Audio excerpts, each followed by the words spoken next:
இப்போ கான்ஸ்டிடியூஷனுக்காக யாரெல்லாமோ நாங்கள் அத்து பிடுங்கிக்கிட்டு பேசுகிறோம் அப்படின்னு சொல்கிறீங்களே, அப்போ இது ஒரு கவர்னருக்கு கொடுக்கப்பட்ட கான்ஸ்டிடியூஷனல் அதிகாரம், இன்னும் அம்பேத்கரால் கொடுக்கப்பட்ட அதிகாரத்தை இவர்கள் பிடுங்கி இருக்கிறார்கள் என்று சொல்வதற்கு நீங்கள் தயாராக இருக்கிறீர்களா? என்னோட முதல் கேள்வி. பார்திவாலா ஜட்ஜ்மெண்ட் கலங்கரை விளக்கம் என்றால் அன்றைக்கி அவர் ரிசர்வேஷன் கண்டிப்பாக இருக்கக்கூடாதுன்னு சொன்னதையும் ஒரு கலங்கரை விளக்கமாக எடுத்துக்கொள்வதற்கு திமுக தயாராக இருக்கிறதா? இப்போது மெட்ராஸில் சுற்றி நம்ம தினமலர் பேப்பரில் அடிக்கடி வருது, இந்த வேளச்சேரியில் குப்பைக்கூளமாக இருக்கிறது, இந்த பக்கம் டி நகரில் குப்பைக்கூளம் இருக்குது, இந்த மாதிரி பஸ் ஸ்டாண்டு பக்கத்தில் கோயம்பேடு பக்கத்தில் இந்த மாதிரி நிறைய குப்பைகள் இருக்கிறது, இதனால் நோய் வருகிறது, அப்படி வருகிறது, இப்படி வருகிறதுன்னு. நான் கூட என்ன யோசனை பண்ணுறேன்னா, நம்மளும் எக்கச்சக்க கம்ப்ளைண்ட்டை கொடுத்தா கூட பெருசாக ஒன்றும் கார்பரேஷனில் நடவடிக்கை எடுக்கிறது இல்லை.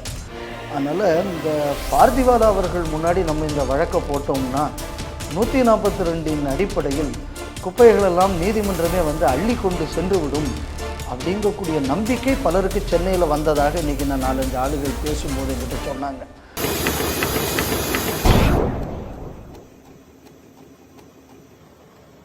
ஸ்ரீ டிவி நேயர்களுக்கு வணக்கம். இப்போ தமிழ்நாட்டில் ரொம்ப பிரபலமாக இன்று அலசப்படக்கூடிய விஷயம் என்ன அப்படின்னு சொன்னால், கவர்னருக்கு எதிராக உச்சநீதிமன்றம் நீதி கொடுத்து விட்டது அப்படின்னு நிறைய பேர் ஃபேஸ்புக்கிலலாம் போட்டுக்கிட்டு திரியிறாங்க. சிலவங்களுக்கு அதில் ஒரு சந்தோஷம் வேறு. இப்போ இந்த தீர்ப்பை பொறுத்தளவில் எனக்கு சில கேள்விகள் இந்த தீர்ப்பின் அடிப்படையில் இருக்கிறது. அதுக்கு சில பதில்களை திமுககாரர்களும் சொல்ல வேண்டும்னு நான் நினைக்கிறேன். நீதிபதி என்ன சொல்கிறார் அப்படின்னு சொன்னான்னா, இந்த 10 சட்டம் இது எல்லாமே பல்கலைக்கழகங்கள் சம்பந்தமான சட்டம். இந்த 10 சட்டத்துக்கு இவர் ஒப்புதல் அளிக்காத காரணத்தினால் 142 சட்டப்பிரிவை பயன்படுத்தி அந்த 10 பில்லுக்கும் நானே அனுமதி வழங்கி விடுகிறேன் அப்படின்னு அவர் சொன்னார். ரொம்ப சாதாரணமான ஒரு கேள்வி தான். இப்போ கவர்னருக்குன்னு ஒரு அதிகாரத்தை கான்ஸ்டிடியூஷன் கொடுத்துருக்கு. இப்போ கவர்னருக்கு இருந்த இந்த அதிகாரத்தை நீங்கள் இப்படி செய்யறதுனால நீங்கள் அதை பறித்திருக்கிறீர்களா இல்லையா? இப்போ கான்ஸ்டிடியூஷனுக்காக யாரெல்லாமோ நாங்கள் அத்து பிடுங்கிக்கிட்டு பேசுகிறோம் அப்படின்னு சொல்கிறீங்களே, அப்போ இது ஒரு கவர்னருக்கு கொடுக்கப்பட்ட கான்ஸ்டிடியூஷனல் அதிகாரம், இன்னும் அம்பேத்கரால் கொடுக்கப்பட்ட அதிகாரத்தை இவர்கள் பிடுங்கி இருக்கிறார்கள் என்று சொல்வதற்கு நீங்கள் தயாராக இருக்கிறீர்களா? என்னோட முதல் கேள்வி. ரெண்டாவது கேள்வி என்ன அப்படின்னு சொன்னால், சார் நீங்கள் இப்போ இந்த ஜட்ஜுக்கு என்ன சொல்லுவாங்கன்னா, இந்த பொதுவாக இந்த ஜட்ஜுகளுக்குள்ள தீர்ப்பை வேணால் நம்ம குறை சொல்லலாம், ஆனால் அதில் உள்நோக்கம் கற்பிப்பது என்பது தவறு, இது நம்ம எல்லாரும் சொல்லக்கூடியது. இப்போது இந்த ஜட்ஜுக்குள்ள தீர்ப்புக்கு உள்நோக்கம் கற்பிக்கப்பட்டிருக்கிறது. இதை கற்பித்தவர்கள் யார்? கேரள அரசாங்கம். ஜென்ரலாக கோர்ட்லலாம் கேஸ் வரும்போது என்ன சொல்லுவாங்கன்னா, இந்த ஜட்ஜுக்கு முன்னாடி நாங்கள் கேஸை கொண்டு வர மாட்டோம், ஏன்னா இவர் ஏற்கனவே வேறு கேஸில் ஆஜராகிருக்காரு, இல்லைன்னா வேறு ஏதாவது ஒரு காரணம் சொல்லுவாங்க. அது கூட உள்நோக்கத்தோடு அந்த காரணத்தை சொல்லியாச்சுன்னா அவங்களுக்கு மேலே நடவடிக்கை எடுப்பாங்க. இப்படி நம்ம பார்த்துருப்போம். ஆனால் இப்போ கேரள அரசாங்கம் ஒரு பெட்டிஷனை போட்டிருக்கு. என்ன போட்டிருக்குன்னா, நாங்கள் போட்டிருக்கிற கேஸை நீங்கள் இந்த ஜட்ஜுக்கு முன்னாடி தான் கொண்டு வரணும். அப்போ ஜட்ஜை யார் இப்போ சூஸ் பண்ணுறாங்கன்னா, கட்சிக்காரன் தான் ஜட்ஜை சூஸ் பண்ணுறது. அப்போ ஒரு கட்சிக்காரன் ஒரு ஜட்ஜை சூஸ் பண்ணுறாங்க அப்படின்னு சொன்னால், அந்த ஜட்ஜுக்கு ஒரு சாய்வு நிலை இருக்குது என்று அவர்கள் இன்று சொல்லி இருக்கிறார்கள். அப்படின்னு சொன்னால் நம்ம இப்போது இந்த ஜட்ஜுக்குள்ள ஜட்ஜ்மெண்ட்டு ஒரு சாய்வு நிலையோட ஒரு உள்நோக்கத்துடன் எழுதப்பட்டது அப்படிங்கக்கூடிய ஒரு கன்க்ளூஷனுக்கு நான் வரல, கேரள அரசாங்கம் வந்திருக்கு. அதனால் இதுக்கு உள்நோக்கம் கற்பித்திருக்கிறார்கள் கேரள அரசாங்கம். இது ஒரு பக்கம் போட்டோம். அப்புறம் இந்த தீர்ப்பு தான் கலங்கரை விளக்கம் அப்படின்னு சொல்லி தமிழ்நாட்டில் பல ஆளுகள் சொல்லிக்கிட்டு இருக்காங்க. அப்போ இந்த ஜட்ஜுக்குள்ள ஒரு தீர்ப்பு இதுக்கு முன்னாடி வந்தது என்னென்னா, இந்த 10% EWS தொடர்பாக. அப்போ 10% EWS நியாயம்தான்னு சொல்லிவிட்டு இந்த ஜட்ஜு ஒரு விஷயம் சொன்னார். இதே பார்திவாலா என்ன சொன்னார் அப்படின்னு சொன்னால், இந்த ரிசர்வேஷன் என்பது தொடர்ந்து இருக்கக்கூடாது, அதுக்கு படிப்படியாக இது விலக்கப்பட வேண்டும்ங்கக்கூடியதை அவருக்குள்ள இந்த தீர்ப்பில் அவர் குறிப்பிட்டார். அன்னைக்கு அவர் இதை குறிப்பிடும்போது இந்த உச்ச நீதிமன்றத்தை எப்படியெல்லாம் இந்த திமுககாரர்கள் விமர்சித்தார்கள், அக்கா கனிமொழி உட்பட எல்லாரும் என்னெல்லாமோ இதை பற்றி விமர்சித்தார்கள்.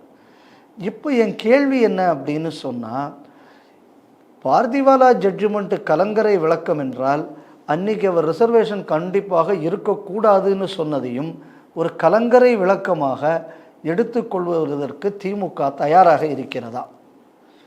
இதுக்கப்புறம் என்ன அப்படின்னு சொன்னால் வடக்கத்திக்காரன் நம்பிட்டு பேரும் பானிபூரி வாயேன், அப்புறம் பான் பராகு வாயேன் என்னெல்லாமோ சொல்லிக்கிட்டு இருக்காங்க. இதில் ஒரு வேடிக்கை என்ன அப்படின்னு சொன்னால், இந்த வழக்கில் தமிழக அரசுக்காக ஆஜரான அட்வொகேட் யாருன்னா த்விவேதியும் அபிஷேக் மனு சங்வியும். இவங்க 2 பேரும் எங்கூட எஸ்எல்பி ஸ்கூலில் படித்தாங்க, தமிழ் மீடியத்தில் தான் படித்தாங்க. தமிழை தவிர அவங்களுக்கு எந்த மொழியும் தெரியாது அப்படின்னு நாங்களும் இன்னும் நம்பிக்கிட்டு இருக்கோம்.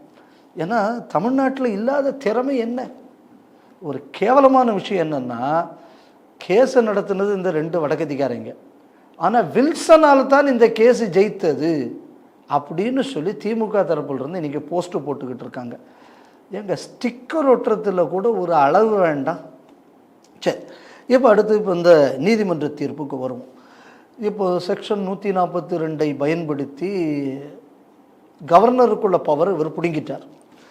இப்போது மெட்ராஸில் சுற்றி நம்ம தினமலர் பேப்பரில் அடிக்கடி வருது, இங்கே வேளச்சேரியில் குப்பை கூலமாக இருக்கிறது, இந்த பக்கம் டி நகரில் குப்பை கூலம் இருக்குது, இந்த மாதிரி பஸ் ஸ்டாண்டு பக்கத்தில் கோயம்பேடு பக்கத்தில் இந்த மாதிரி நிறைய குப்பைகள் இருக்கிறது, இதனால் நோய் வருகிறது, அப்படி வருகிறது, இப்படி வருகிறதுன்னு.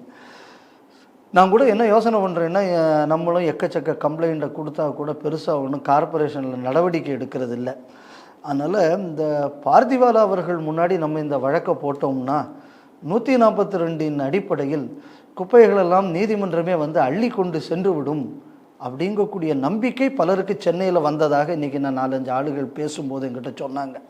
அதனால் நீதிமன்றம் இந்த மாதிரியான ஒரு திடீர் நடவடிக்கைகளில் கூட ஈடுபடுமாங்கக்கூடிய கேள்வி நமக்கு முன்னாடி எழுகிறது. அப்புறம் அந்த ஜட்ஜ்மெண்ட்டில் அவர் ஒரு சில விஷயங்களை குறிப்பிடுகிறார். இதைத்தான் நம்ம கொஞ்சம் உன்னிப்பாக கவனிக்கணும். என்ன அப்படின்னு சொன்னால், மக்களால் தேர்ந்தெடுக்கப்பட்ட அரசாங்கம் அது ஒரு முடிவெடுத்தாச்சுன்னா கவர்னர் அவர்களுக்கு நண்பர்களாக இருக்கணும், அவர்களுக்கு வழிகாட்டிகளாக இருக்கணும், அதுக்கு தடை போடக்கூடாது அப்படின்னெல்லாம் சொல்லி அவர் பல விஷயங்களை சொல்லியிருக்கார். ஆலோசகராக இருக்க வேண்டும். என் கேள்வி என்ன அப்படின்னு சொன்னால், இப்போ கான்ஸ்டிடியூஷனில் இந்த மாதிரி ஒரு சட்டத்தை நீங்கள் பாஸ் பண்ணி கவர்னர் அதுக்கு ஒப்புதல் அளிக்க வேண்டும்னு ஏன் சொல்லப்பட்டிருக்கு? சொல்லப்பட்டதின் காரணமே என்ன அப்படின்னா, அதில் ஏதாவது குறைபாடு இருந்தால் அதை சரி செய்வதற்கு அவருக்கு அதிகாரம் இருக்கிறதுனால தானே அவருக்கு அனுப்பணுங்கக்கூடிய சிஸ்டமே இருக்குது. இது இந்த கான்ஸ்டிடியூஷன் கொடுத்தது தானே. இப்போ இவர் என்ன சொல்கிறாரு, மக்கள் மன்றத்திலிருந்து ஒரு சட்டம் மேலே போயாச்சுன்னா நீங்கள் அதில் எதுவுமே பேசவே படாது, அது உடனே நீங்கள் இது பண்ணணும். என் கேள்வி என்ன அப்படின்னா, இதே மாதிரி தான் மக்கள் மன்றம் இந்த நாட்டோடு லோக்சபா ராஜ்யசபா எல்லாம் சேர்ந்து ஒரு சட்டம் கொண்டு வந்தது. கொலீஜியம் சிஸ்டம் வேண்டாம், நாட்டு மக்களே இந்த நீதிபதிகளை தேர்ந்தெடுப்பதா, மக்கள் பிரதிநிதிகள் நீதிபதிகளை தேர்ந்தெடுக்கணும்னு. அந்த நேரத்தில் கொலீஜியம் தான் வேணும்னு நீங்கள் ஒரு உத்தரவை பிறப்பித்தீர்களே, அப்போ அந்த உத்தரவை நீங்கள் பிறப்பிக்கும் போது மக்கள் மன்றம் எங்கே போச்சு? அப்போ காணாமல் போயிடுச்சா?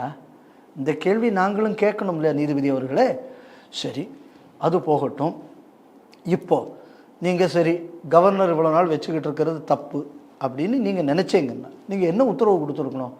இந்த கால அளவுக்குள் இந்த 10 பில்லுக்கு மேலேயும் என்ன இந்த நடவடிக்கையை நீங்கள் எடுக்கணும். 3 சொல்லியிருக்கீங்க. ஒன்று அதை அக்செப்ட் பண்ணிக்கிறது, ஒன்று ரிஜெக்ட் பண்ணுறது, இல்லைன்னா பிரசிடெண்ட்டுக்கு ரெஃபர் பண்ணுறது. இதில் ஏதாவது ஒரு விஷயத்தை நீங்கள் செய்யணும். இது நீங்கள் ஒரு கால நிர்ணயம் கொடுத்து இதுக்குள்ளே நீங்கள் செய்ய வேண்டும்னு நீங்கள் கவர்னருக்கு உத்தரவு கொடுத்துருந்தீங்கன்னா இந்த தீர்ப்பில் ஒரு நியாயம் இருக்குது அப்படின்னு நம்ம ஏற்றுக்கலாம். அப்போ நீங்களே கவர்னருக்குள்ள பவரை எடுத்து நீங்களே தீர்ப்பு கொடுக்குற மாதிரி வந்தாச்சு அப்படின்னு சொன்னால், இப்போ கான்ஸ்டிடியூஷனை மீறி இருக்கிற செயலை நீங்கள் தானே செய்திருக்கீங்க. சரி, இது ஒரு பக்கம். என் கேள்வி என்ன அப்படின்னு சொன்னால், கவர்னர்கிட்ட இந்த மாதிரி நீங்கள் அவகாசம் கேட்பதற்கு கூட இந்த நீதிமன்றம் தயாராக இல்லை. ஆனால் இன்னொரு கேஸு உங்களுக்குள்ள உச்ச நீதிமன்றத்தில் நடக்குது. அதில் எங்கள் ஊரில் இருந்து ஒரு மந்திரிங்க செந்தில் பாலாஜின்னு ஒருத்தருக்கு எதிரான வழக்கு. நீங்கள் கண்டிப்பாக இன்னும் அமைச்சராக தொடர வேண்டுமா? 10 நாளில் பதில் சொல்லுங்கள். அதுக்கு அடுத்தது, நீங்கள் தொடர்வது நியாயமா? நீங்கள் அதுக்கு 20 நாளில் பதில் சொல்லுங்கள். அப்போ இப்போ வந்து உங்களுக்கு 142 மறந்து போயிருமோ? அப்போது இந்த தீர்ப்புகளுக்கு பின்னாடி, அதாவது நீங்கள் வந்து ஒரு ஊழல் கேஸு ஜாமீன் கொடுத்து அடுத்த நாள் மந்திரி ஆக்குறிய, மந்திரி ஆக்கினது நியாயமானு கேட்டு இவ்வளவு நாள் நேரம் கொடுத்து எடுத்துக்கிட்டு இருக்கிய. அப்போ இதுக்கு வந்து உச்ச நீதிமன்றம் என்ன பதில் சொல்ல போகிறது? சரி, இவ்வளவு நாள் நீங்கள் வச்சுக்கிட்டு இருந்தது தப்பு, அப்போ நீங்கள் கால நிர்ணயத்தை கொடுத்து நீங்கள் அதை டிஸ்போஸ் பண்ண சொல்லியிருக்கணும். சரி, அது வேண்டாம். இப்போ நான் என்ன சொல்கிறேன், கவர்னர்கிட்ட நீங்கள் இவ்வளவு தூரம் இது மக்களுக்குள்ள உணர்வுகளை மதிக்க வேண்டும், எலெக்டட் கவர்மெண்ட்டுக்கு மரியாதை கொடுக்க வேண்டும்னு எல்லாம் சொல்கிறீங்களே, உங்கள் நீதிமன்றத்தில் நாங்கள்லாம் கேஸ் போட்டு அலைஞ்சிக்கிட்டு இருக்கோங்களே, இதே மாதிரி ஒரு கால நிர்ணயம் கொடுங்களேன். அதாவது இந்த கேஸுன்னா இவ்வளவு நாளைக்குள்ளே எங்களுக்கு முடிக்கணும். ஜட்ஜ்மெண்ட் ரிசர்வ்டுன்னு சில ஜட்ஜுகள் சொல்கிறாங்க. அந்த ஜட்ஜ்மெண்ட் ரிசர்வ்டுனா எவ்வளவு நாளைக்குள்ளே ஜட்ஜ்மெண்ட்டு கொடுக்கணும்? கால நிர்ணயங்கள் சொல்லுங்களேன். அப்படி உங்களால் சொல்ல முடியுதா? இப்போ நான் கூட ஒரு கேஸ் போட்டேன். எங்கள் ஊரில் ஒரு சிஎம் இருந்தார் முன்னாடி, அவருக்கு பேர் கருணாநிதினு பேர். அவர் ஹிந்து என்றால் திருடன்னு சொன்னார். அதற்காக நான் ஒரு கேஸை போட்டேன்.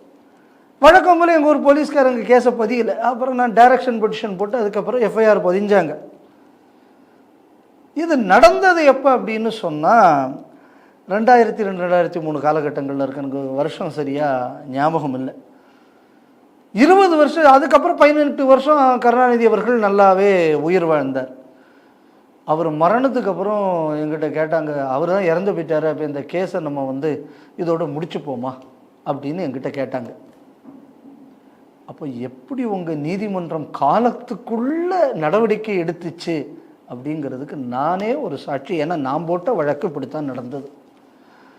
அதனால நீங்கள் கவர்னருக்கு மேலே இப்போ நீங்கள் சொல்லியிருக்கக்கூடிய குற்றச்சாட்டுக்கள், தடங்கலாக இருக்கிறார், ஜனநாயகத்துக்கு விரோதமாக செயல்படுகிறார், இப்போ இதே மாதிரி மக்களுக்கு விரோதமாக செயல்படுகிறீர்கள், நீதிக்கு விரோதமாக செயல்படுகிறீர்கள், ஜஸ்டிஸ் டினைடு ஃபார் மீ அப்படிங்கக்கூடிய குற்றச்சாட்டுக்கள் எல்லாம் நீங்கள் ஏற்றுக்கொண்டு இப்போ எப்படி எதிர்பக்கம் கேட்காமலே 142 நீங்களே எல்லா பில்லையும் பாஸ் பண்ணி விட்ட மாதிரி நான் போட்டு இந்த மாதிரி தொங்கிக்கிட்டு இருக்கக்கூடிய இந்த கேஸில் எல்லாம் எதிர்பக்கம் கேட்காம எம்பக்கத்தையே நீங்கள் வச்சுக்கிட்டு கருணாநிதியை வந்து நம்ம ஜெயிலுக்கு தள்ளலான்னு நீங்கள் அன்றைக்கி உத்தரவு போட்டிருக்கலாமே ஐயா. ஏன்னா நான் கீழ் கோர்ட்டில் பார்த்தேன், இழுத்துக்கிட்டே இருக்கு கேஸு. இவ்வளோ நாள் இழுத்துக்கிட்டு இருந்தாச்சுன்னா ஒரு சாதாரண ஒரு இந்திய பிரஜைக்கு கிடைக்க போகிறதில்ல நியாயம். அதனால் 142 பயன்படுத்தி இதை செய்திருக்கேன்னு நீங்கள் அன்றைக்கி சொல்லியிருந்தீங்க அப்படின்னு சொல்லியிருந்தா நானும் சந்தோஷப்பட்டிருப்பேன்.